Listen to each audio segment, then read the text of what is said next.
With Ashlyn Mitchell for a preview of Fox 10 Midday. Hey, Ashlyn. Yeah, good morning to you, Joe, and happy Friday. We're taking a look at a new law that requires teachers in Florida and any school employee who regularly interacts with kids to go through human trafficking awareness training. We'll tell you about that. Human trafficking is a big issue that lawmakers have been trying to get a handle on, and now they're requiring all public and charter school employees to be trained on warning signs. We'll have more information on this story coming up in the next hour. And then a local fifth grader is giving back to the Mobile Police Department's K-9 unit. The 11-year-old boy raised $400 for the K-9s and gave the donation through the Mobile Law Enforcement Foundation. We'll have that full story for you. And of course, Hannah will have more on your weather as you plan your weekend. It's all coming up here on Fox 10 Midday. This afternoon will be hot and steamy, and showers and thunderstorms are back in the forecast. They will actually increase by this weekend. I have more on that coming up. Plus, an arrest has been made in a heartbreaking hot car death. A state contractor now charged after a 3-year-old boy dies in the sweltering heat. We have the details next. July's jobs report sends stocks tumbling on Tariff Day. I'm Caroline Shively in Washington. I'll have that story coming up. First on the Gulf Coast with breaking news and weather. Fox 10 Midday starts now. Well, good morning, everyone, and happy Friday. Happy August 1st as well. It's the start of a brand new month, and we're glad you've chosen to kick it off with us here on Fox 10 Midday. I'm Ashlyn Mitchell. And I'm meteorologist Hannah Fink. Well, Hannah, we survived July. Barely. Barely. I'm surprised none of us have melted. So true. Now we just have to survive August, but we are getting closer to cooler-ish weather. See, we still got about like 2 months, I'm though. I'm just trying to be positive on this Friday, okay? It's another hot day today, though, unfortunately. Okay. But luckily, we could see some relief this weekend. Let's talk about what's going on right now. Current conditions, looking out on our Scarlet Pearl camera in Mississippi, 90 degrees, but that dew point makes it feel like 102 already. Oh, it's going to be another scorcher of a day. Luckily, no heat advisory, but we're just barely grazing the criteria we need to have one. So do keep that in mind if you have any outdoor plans today. Today's forecast, afternoon showers and thunderstorms, another hot day. Temperatures near 92 degrees, 40% chance for rain. Over the next 5 hours, we look to have just partly cloudy skies, but by around 3-4 o'clock, that's when we can start to see those showers and thunderstorms start to develop. Temperatures will get up there, lower 90s, mid 90s for some of us in our more inland spots. But look, we're already in the triple digits. We'll stay there. We'll continue to go up, 105 by noon, 107 by 2 o'clock. Then those showers and thunderstorms start to come into place, slowly giving us some relief, but it's still going to feel hot out there, especially with that muggy meter. You're going to feel the air once you go outdoors. We are grazing that miserable category for the majority of the day, so it's going to feel sticky out there. Next 10 hours overall, partly cloudy skies. We have a westerly wind transitioning to a southwesterly wind, so once that sea breeze starts to come in, then we can see those showers and thunderstorms start to come into play, lasting till about the dinner time hours. We could clear out overnight, but our northern spots could see some more overnight showers and thunderstorms. If you're heading to the beach today, low risk of rip currents. Very low chance of rain. Just make sure you keep an eye on the sky, but you're going to want to make sure you have some sunscreen on hand. Not only is it going to be hot out there, but that UV is going to get you burning. Hannah, thank you. We begin with breaking news this morning. Right now, 54-year-old Keela Stanford, a former DHR contract worker, is now facing a felony charge in the hot car death of 3-year-old Katorius KJ Starks Jr. Authorities say Stanford left the child in her vehicle for 5 hours after a scheduled visit at the DHR office in Bessemer. When police arrived, they found KJ dead inside the parked car where temperatures likely exceeded 140 degrees. The Jefferson County District Attorney called the death completely avoidable and unnecessary. Governor Kay Ivey has called the case reprehensible. A vigil for KJ is set for tonight in Bessemer. Now, this is a developing story. We'll have more details on the arrest later today on Fox 10 News. And more breaking news. Investigators say a Mobile woman escaped her suspected kidnapper after running into a convenience store for help. Deputies say she was abducted from her home, sexually assaulted multiple times by her ex-boyfriend named Melvin Hill. Investigators say he was arrested in Mississippi trying to return to Alabama. Hill is in the Jackson County Jail, now charged with kidnapping, vehicle theft, and sexual battery. And meanwhile, a man in Foley was arrested Thursday on 4 counts of possession of child pornography. The Baldwin County Sheriff's Office says 20-year-old Jonathan Campos Garcia had several illegal digital files. This all came to light after a search was executed at Campos Garcia's home on East Laurel Avenue. The arrest was the result of a 2-month-long investigation into Campos Garcia's online activity. He is a Honduran national who's believed to be in the United States unlawfully. And meanwhile, new jobs numbers are out today, and the stock market is not reacting kindly. This slide also follows President Donald Trump's announcement of brand new tariff rates. But as Fox's Caroline Shively reports, there's also a new timeline for their implementation. The Dow took a nosedive Friday morning as the unemployment rate climbed to 4.2%. This is a disappointing number. The U.S. added 73,000 jobs in July, lower than the expected 110,000. May and June were also revised down. Those are incredibly weak headline numbers, and that's the total, not just private jobs. This all comes on President Trump's so-called tariff day. But despite White House claims Thursday afternoon that the tariffs would kick in Friday, August 1st, the reciprocal rates will be going into effect. Thursday night, Trump rolled back the implementation of most of them until August 7th. These are the highest level of tariffs that we've seen, and this is a great deal for the country. There are some exceptions. Mexico has another 90-day delay, and Canada's hike went into effect Friday, going from 25% to 35% on products not covered by a trade deal from Trump's first term. By putting double-digit tariffs on these imports, things that are largely not grown at scale in the United States, or where we can't run our economy without importing some of it from overseas, that will raise costs. Administration officials point out they've already made multiple agreements, but Democrats say they're bad ones. It's all talk, no substance. All hat, no cattle, and raises the costs for average Americans. Friday's bad news could actually get Trump something he wants, lower interest rates. Fed Chair Jerome Powell was unmoved by Trump calling him a loser and a moron, but weak jobs data could push the Fed to make a cut next month. In Washington, Caroline Shively, Fox News. And new at this hour, Texas lawmakers are demanding answers as hearings continue into the deadly 4th of July floods. During a joint hearing on Thursday, Texas House and Senate members learned that key Kerr County officials were either out of town or asleep as catastrophic floodwaters swept through the area. Emergency Management Director William Thomas and Sheriff Larry Letha admitted they weren't aware of the unfolding crisis until hours after it began. County Judge Rob Kelly, the top local executive, was actually out of town at the time. The testimony revealed a troubling gap in on-duty leadership during the critical early hours when floodwaters from the Guadalupe River killed at least 136 people, including 27 youth and staff at Camp Mystic, an all-girls camp. In a life-saving event, we can order people to leave. Right. But you were sick in bed until that morning when you were woken from your wife. That's correct. But you didn't wake up till 4:20. The judge is in Lake Travis, and the emergency manager is sick. Correct, ma'am. At that time, my people were out there doing the job. You know, I got the call at 4:20, but they were doing their job, notifying people and rescuing people. When you looked at him, when you woke up at what time again? 5-ish. 5-ish. And what did you do at that time? And called the emergency management coordinator. We went over protocols and drove back to town. The hearings also underscored the ongoing struggle by state and local agencies to secure funding for a modern flood warning system. Well, in the nation's capital, today marks the final day of hearings into January's deadly mid-air collision between an American Airlines regional jet and a U.S. Army Black Hawk helicopter. 6 months after the accident, the National Transportation Safety Board is still digging into what went wrong, with a focus on data systems, air traffic control guidance, and the complex airspace surrounding Reagan National Airport.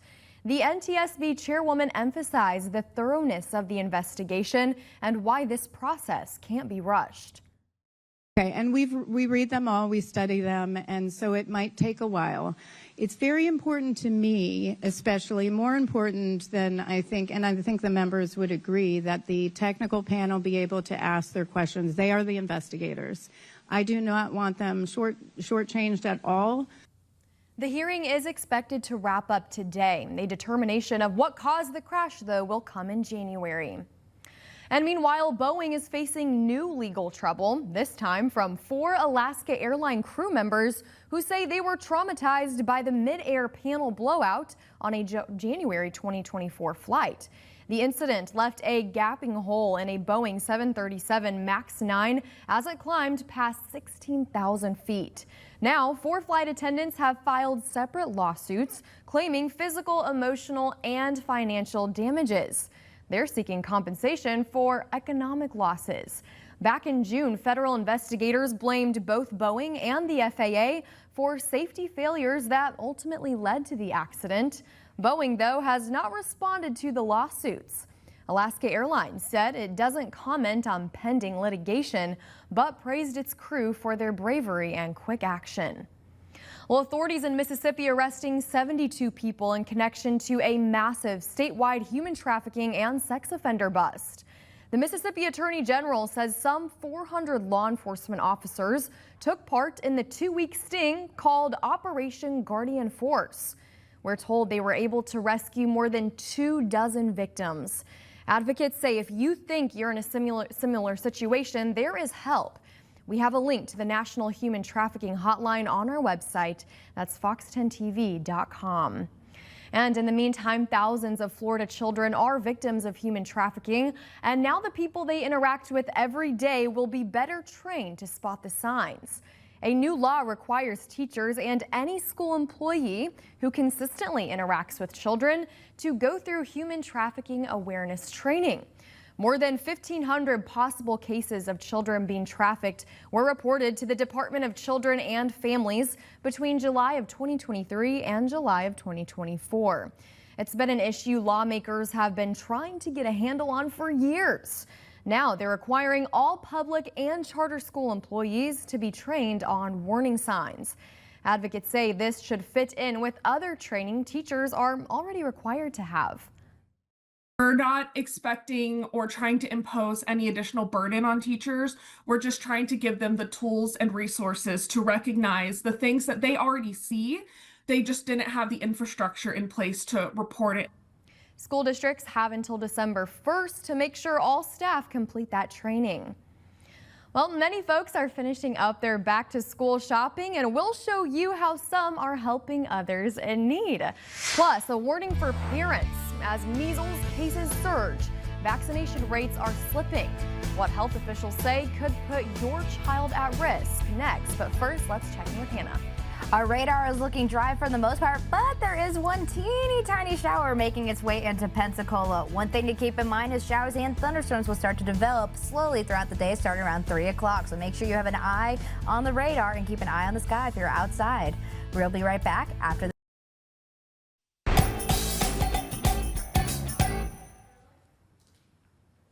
Welcome back in. Here on the Gulf Coast, Fox 10 is committed to making sure every student begins this school year prepared. And we're doing just that with Operation Backpack. Fox 10 News reporter Stephen Moody joins us live this morning. And Stephen, you're in our lobby right now, just feet away. How can people help out?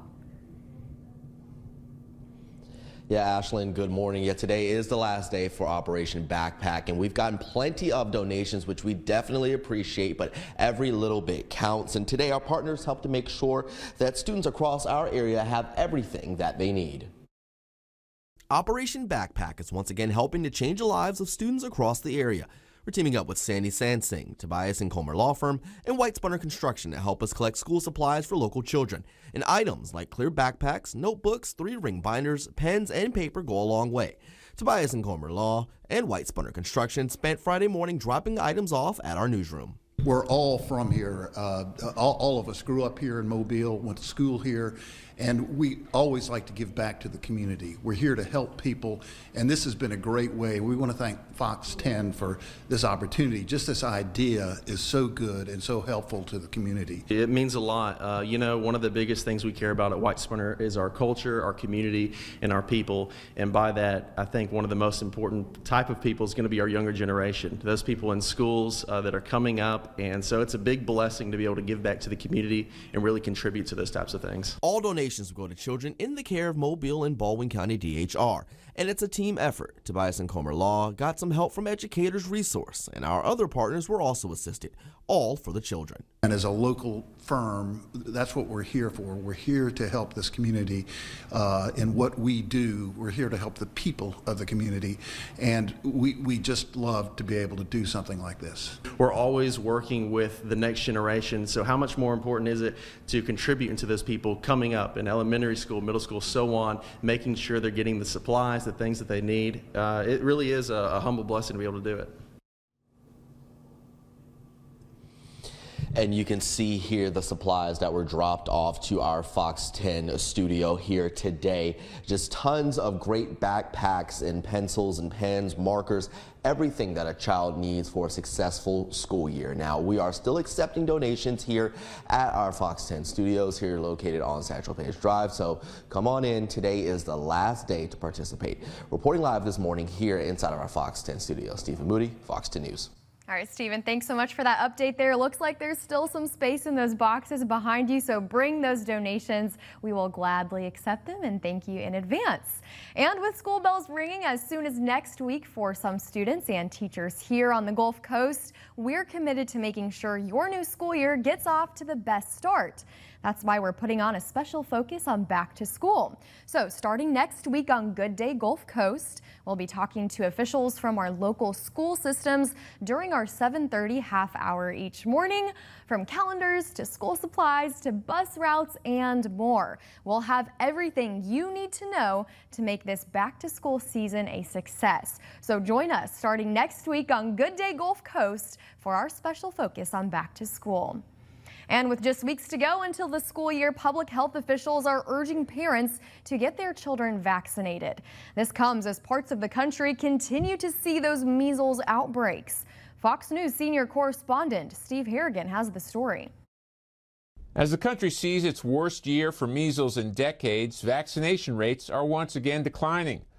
According to federal health data, 92.5% of kindergartners received the required measles, mumps, and rubella shot last school year.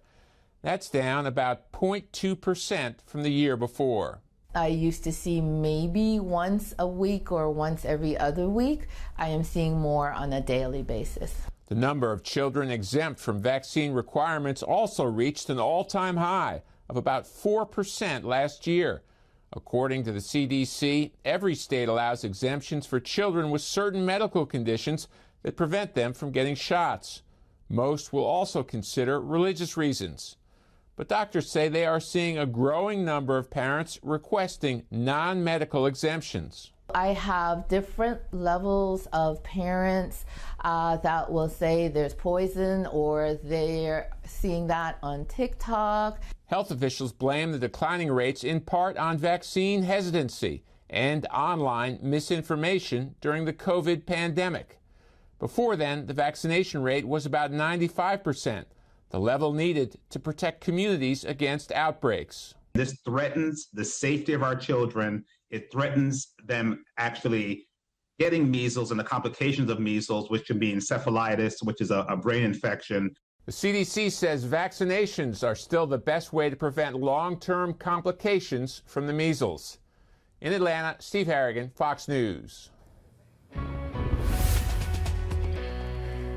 Taking a live look outside at Pensacola Beach, the water is looking absolutely beautiful, and it's another warm day, so cooling off at the beach might be a good idea. Just make sure you keep an eye on the sky as afternoon showers and thunderstorms could develop. What we're tracking for weather headlines today, though, the humidity and the heat are still here today. Luckily, no heat advisory, but you're still going to be cautious if you're outdoors, and those rain chances start to increase by this weekend. For your forecast highs today, a more typical summertime pattern, lower to mid 90s for our highs, lower 90s near the beaches, 90 in Navarre, 91 in Pensacola, and 91 in Gulf Shores. Making our way more inland, that's when we creep up to the mid 90s, 92 in Mobile, 89 in Fairhope, 93 in Bruton, 95 in Evergreen, 94 in Grove Hill, 92 in Lucedale, and then 95 in Calvert. That heat index value, one thing to keep in mind, we don't have a heat advisory today, but some areas are going to be grazing the criteria for it. So this is why we say to make sure you stay hydrated and don't stay outside too long. 108 in Navarre, 107 in Mobile,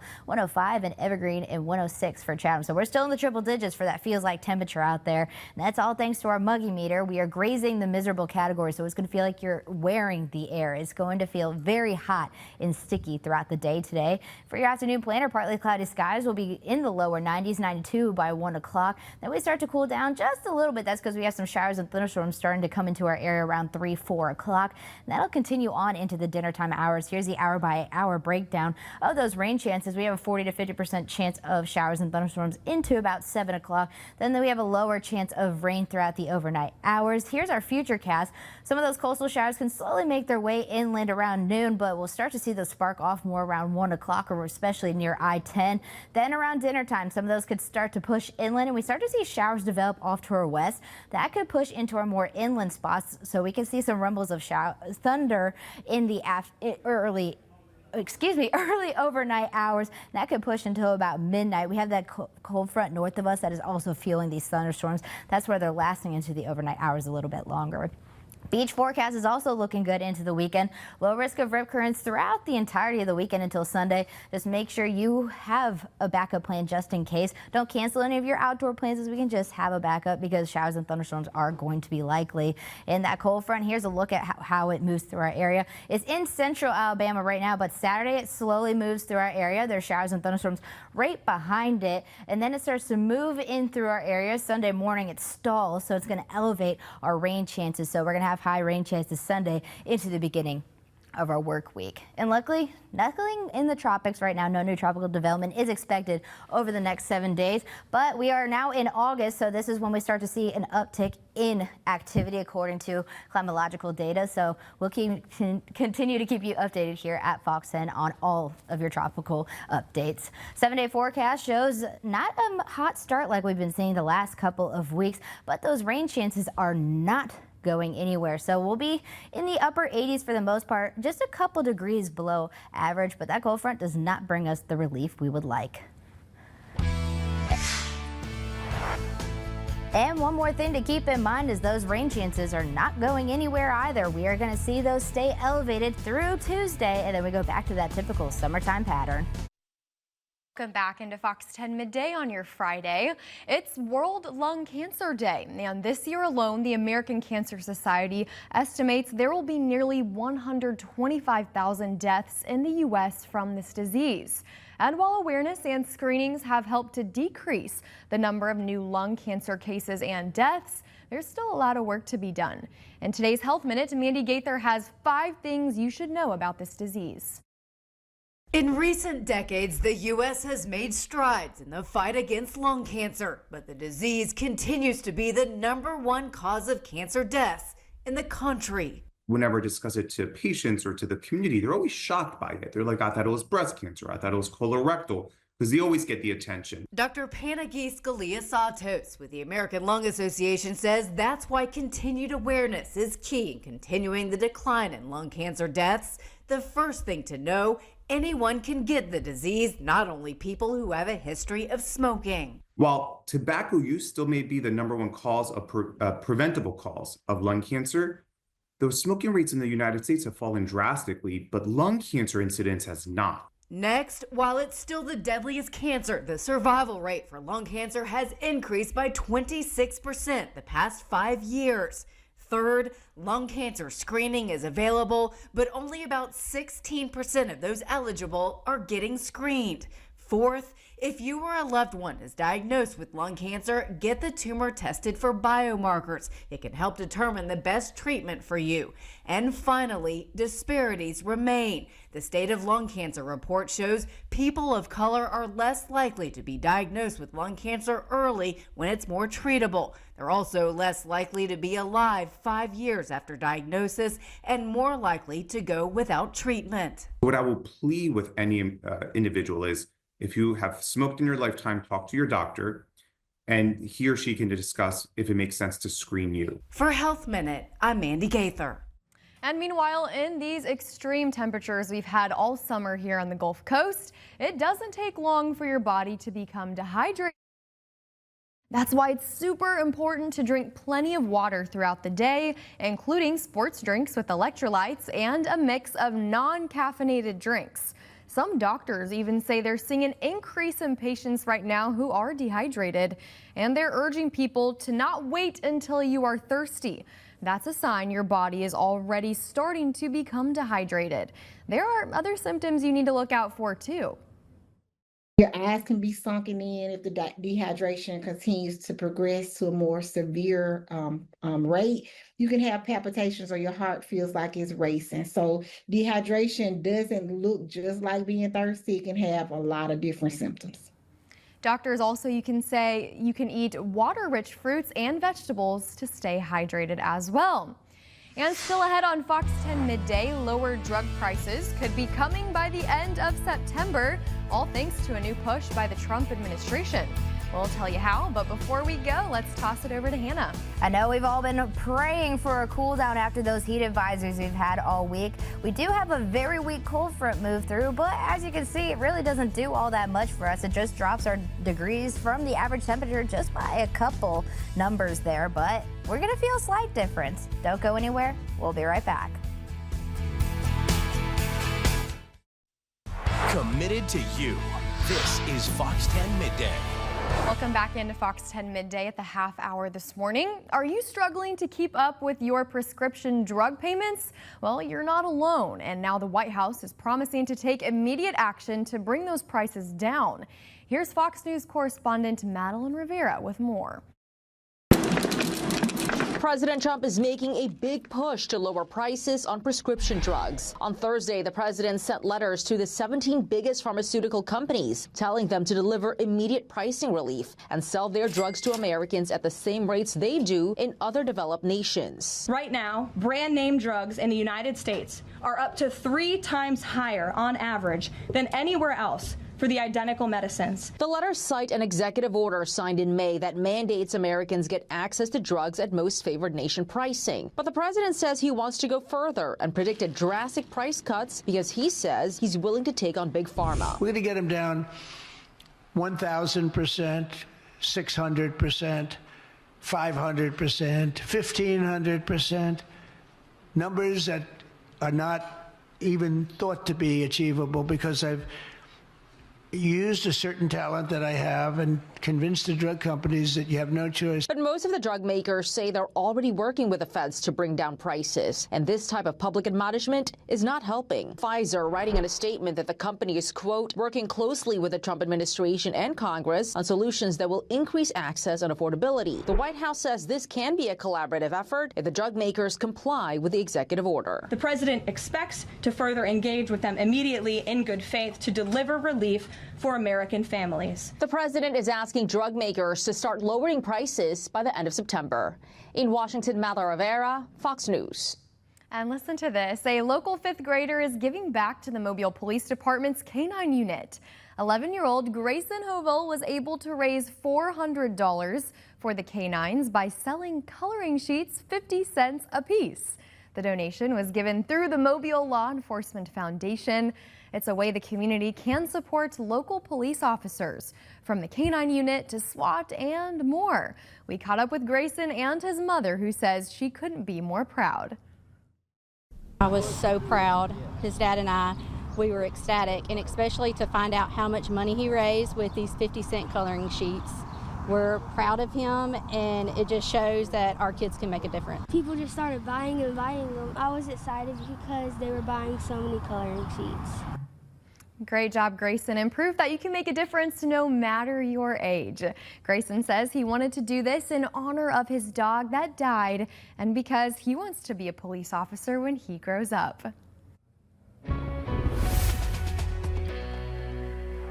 Taking another live look outside at Fairhope. There's a slight breeze out there, but not much cooling us off. And then those puffy cumulus clouds are starting to make their way into the area. Just make sure you keep an eye on the sky. Some showers and thunderstorms could start to develop by this afternoon, but we'll start off with plenty of sunshine and warm conditions. If you're heading out to the beaches, though, looking great out there. Low risk of rip currents at our Alabama beaches as well as our Florida beaches. So that's one way to cool off if you're trying to break the heat. Rip current risk is also staying consistent at a low risk tomorrow as well as Sunday. So for your weekend, low risk of rip currents across the board, very low surf, but that water temperature is starting to get to the point of bath water. We've hit August, so those ocean temperatures are starting to get warm out there. Temperatures out there currently near 90 degrees or at 90 degrees for a lot of the area. 90 in Pensacola, 89 in Mobile, 92 in Milton, 89 in Bruton, 88 in Grove Hill, 90 in Chatham, and 92 in Leakesville. Those dew points are not giving us a break either. You're definitely going to feel the humid air on your skin today. When we have that dark green across the board for our dew points, just know you're going to feel the air as you walk out the door. And those temperatures are going to continue to climb as we go on throughout the day. Lower 90s throughout the afternoon. 92 by 1 o'clock and a heat index value of 107 by 2 o'clock. So we have triple digit values. Once again, it's still hot out there. Still going to want to find ways to stay cool. One of those being the backyard forecast. Pool day looks great. For the most part, though, 40% chance of showers and thunderstorms by 3 o'clock, and that'll linger on into around the dinner time hour. So to start off the afternoon, you look good, but later on in the afternoon, just make sure you have that radar on hand. And remember, when thunder roars, head indoors, and just know that these showers and thunderstorms will be more on the short-lived side. You can see that'll stay consistent, 40 to 50% chance of showers and thunderstorms from 3 o'clock to about 6 o'clock. Then once we get to sunset, there's not much heat to fuel these thunderstorms, so they will start to dissipate. You can see that on our future cast, though. We start to see some coastal showers and thunderstorms develop around 1 o'clock. That'll linger around the I-10 corridor till about 3. Then we see some showers start to make their way into Mobile County off to our west. We have some showers and thunderstorms developing in central Mississippi that can make their way into our northern counties. So with that added on instability as well as the front to our north, they will be able to stay fueled throughout the majority of the night. So this is 10 o'clock. They can still see some rumbles of thunder, some heavy downpour. Then around midnight, they start to slowly dissipate, but you can't rule out a lingering shower or two in the overnight hours. Tonight's forecast will be in the mid-70s for the weekend. It's going to be the name of the game for the most part. Showers and thunderstorms very low for the most part. That's mainly for our northern spots. Mild to muggy night is expected. And for your weekend, those rain chances start to increase. 70% chance for both Saturday and Sunday. And those temperatures start to go down just a little bit, but not much of a relief or a cool down if that. 90 on Saturday, 89 on Sunday. And then going into your work week on your 7-day forecast, those rain chances stay elevated. They're pretty high up there.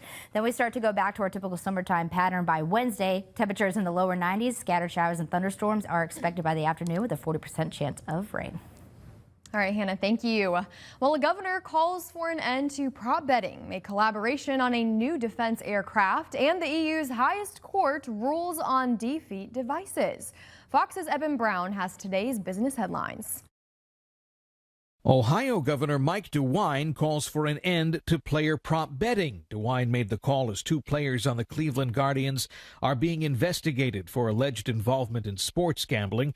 Guardians pitchers Luis Ortiz and Emmanuel Clase are both on administrative leave. DeWine says in a statement, quote, "The harm to athletes and the integrity of the game is clear, and the benefits are not worth the harm." Air taxi company Joby and defense firm L3 Harris Technologies are working together on a defense aircraft. The plan is for a vertical takeoff and landing aircraft for low-altitude missions. The aircraft will be a gas turbine hybrid and can be piloted or autonomous.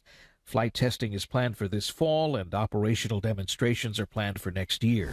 The European Union's highest court says car makers like Volkswagen are liable for defeat devices. The case involved devices that would activate when vehicles are being tested for emissions and deactivate when the vehicles are on the road. It first came to light in the U.S. in 2015 when the EPA said Volkswagen violated the Clean Air Act by installing the devices in diesel vehicles. In the EU, the European Court of Justice rules the companies would be liable even if vehicles that had the devices met EU standards. That's business. I'm Eben Brown. And right now on the Fox 10 Gulfstream TV app, morning anchor Sarah Wall is taking a look at the new scams that are making rounds. It's today's Sarah Spotlight. The scams are targeting everyone from back-to-school shoppers to travelers, even car owners. Sarah takes a look at what exactly these new scams are and what you can do to protect your money and personal information. And don't forget, you can always watch Sarah's Spotlight live weekdays starting at 9 a.m. And after this, a remarkable discovery that shows tattoos might date back a little further than you think. That story after this.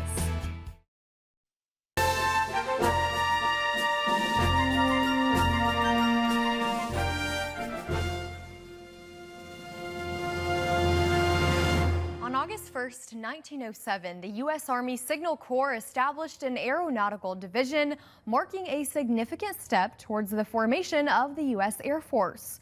This division, initially focused on ballooning and air machines, was the first official military aviation organization within the U.S. Army. It later evolved into the establishment of the U.S. Air Force as a separate branch in 1947. Well, listen to this. Apparently, people have been getting inked up for a long time. Archaeologists are investigating intricate tattoos found on a prehistoric Siberian woman. Researchers used high-resolution photography to create a 3D scan of the mummy, whose remains were preserved by permafrost in the Altai Mountains. According to the study published in the Antiquity Journal, the woman from the Iron Age had tattoos on both forearms. Modern-day tattoo artists worked with the researchers to actually identify tools and techniques that might have been used by their counterparts more than 2,000 years ago. And officers in Colorado were caught on camera rescuing, get this, a stranded goat. The Wheat Ridge Police Department shared this video of the rescue on social media. Officials say this wild goat got loose in North Wheat Ridge over the weekend. And after hard work tracking the animal, rescuers were able to successfully wrangle it and return it to the owner. Officials say another juvenile goat was also returned to its owner. Lots of animals escaping and getting loose lately on these escapades. Well, take a look at this now. A massive sand and dust storm turned the skies orange in southern Peru. People grabbing their phones to capture it all on camera. The strong winds battered the region with what authorities say were gusts up to 30 miles an hour. Hannah, had you seen this before? I actually have. There's actually a term for this. It's called a haboob. So that is, when I saw that, I'm like, oh my God, that's what that is. I've heard the term, but I've never seen it, but I have seen this circulate on social media. Wasn't aware where it was coming from, but now I know. But yes, that is the term used for it. Is that something that we experience here, or not probably not necessarily? Yeah. We don't really get all the stuff like that. I think we have enough with our showers and thunderstorms and hurricanes. So. Tell us what's going on. Currently on our radar using our Fox 10 weather app, we're dry for the most part. There is one little shower, though, that is making its way through Pensacola, bringing some heavy downpours. Our radar was showing lightning with this as well. So remember, when thunder roars, head indoors. Just make sure you keep an eye on the sky today. A lot of the showers and thunderstorms we see today will be short-lived. But our temperatures today, they'll be in the lower 90s, mid-90s if you're in our more inland spots. So it's another hot day across the Gulf Coast. But those heat index values will be near 110 degrees. We have 107 by 2 o'clock today, so another hot day. Make sure you are staying hydrated. Current conditions across the area: Gulf Shores 91 degrees, feels like 105 out there. Pensacola, they are seeing those showers and thunderstorms right now, feels like 87 because they got a little bit of a cool down from that rain that is moving through the area. Day planner and Foley, partly cloudy skies. We could see some rain start by this afternoon. Temperatures will be near 92 by noon, then 90 by 3 o'clock. Then we slowly start to get to the lower 80s by 9 o'clock tonight. Beach forecast looking good. It's a way to cool off today. Low risk of rip currents. Just make sure you apply that sunscreen. We have a very high UV today. Temperatures will be near 91 degrees, and we have a very slight chance for rain. Here's a breakdown of that UV index. Extreme today, but since those showers and thunderstorms make their way into our area throughout the weekend, we don't have as high as a UV today, but the showers and thunderstorms will probably keep you from going outdoors anyways. But Nothing to ruin your outdoor plans overall, but our forecast for today, we could see some showers and thunderstorms develop as early as noon. Pensacola is already seeing it. 3 o'clock, we could start to see some of them make their way into Mobile County, and then Mississippi counties could see some showers, and those will push into our more inland spots throughout the evening, and that will last till about midnight tonight, and then maybe some lingering showers into early Saturday morning. Don't go anywhere. We'll be right back, and here's another live look outside. There's some rain clouds off the shoreline that could slowly make their way inland later on today. This gives me the chills just a little bit, but a newly discovered 1.5 foot long stick bug species is being called the heaviest ever found in Australia, and you have to see it to believe it. Jeremy Roth has the freaky and fantastical find in today's Take a Look at This. We've got big breaking big bug news, and if you're not a fan of the creepy and or crawly, you're not gonna like this one. Researchers with Researchers with James Cook University say they have identified a monstrous new species of supersized stick insect named Acrophilia alta and found in a remote Australian rainforest. It measures nearly 1.5 feet long and weighs in at 44 grams. That's almost the weight of a golf ball. It may not sound like much, but it's enough for experts to claim the spindly specimen to be Australia's heaviest insect ever. And in a country infamous for freakish bugs, that is saying something. They say the staggering size of the species could be an evolutionary response designed to help them survive their cool, wet habitat. 2 of the specimens are now being researched at the Queensland Museum, which is thankfully far away from me. Here's another record-breaking headline that may shock you. Lightning flashes are pretty much always an impressive sight to behold, but one massive sprawling flash observed above multiple states in 2017 was just named a new world record holder for the longest lightning flash ever. That is according to the World Meteorological Organization, which said the so-called mega flash stretched out an incredible 515 miles from Texas to Missouri. Mega flashes are defined as any bolts that stretch out horizontally with a reach larger than 60 miles. The newly verified natural feat beat the previous record holder, a monstrous 477-mile boat that illuminated the Great Plains in 2020, officially making the 2017 Midwestern Mega Flash the new King Bolt. For Take a Look at This, I'm Jeremy Roth. And it's time for 3 to know before you go this weekend. A new Florida law requires all K-8 schools to be ready for allergic emergencies, even before and after class. Staff must be trained to use EpiPens, including during day extended programs. About 76,000 residents in Florida have food allergies. The law doesn't yet apply to high schools, but state officials say that could change next year. And then President Trump says he wants to make America healthy again, starting with school kids. He's bringing back the presidential fitness test, once a staple in gym class, and restarting the President's Council on Fitness. Trump signed the order alongside athletes like Triple H and Annika Sorenstam. The goal is to promote fitness, nutrition, and military readiness nationwide. And finally, one of the largest music festivals in the world is underway as we speak, and this was the scene at Chicago's Grant Park as fans rush to get a prime spot. More than 170 artists are set to perform, including Tyler, the Creator, Luke Combs, Korn, and Sabrina Carpenter. People who can't make it to the show in person can watch the action live on Hulu.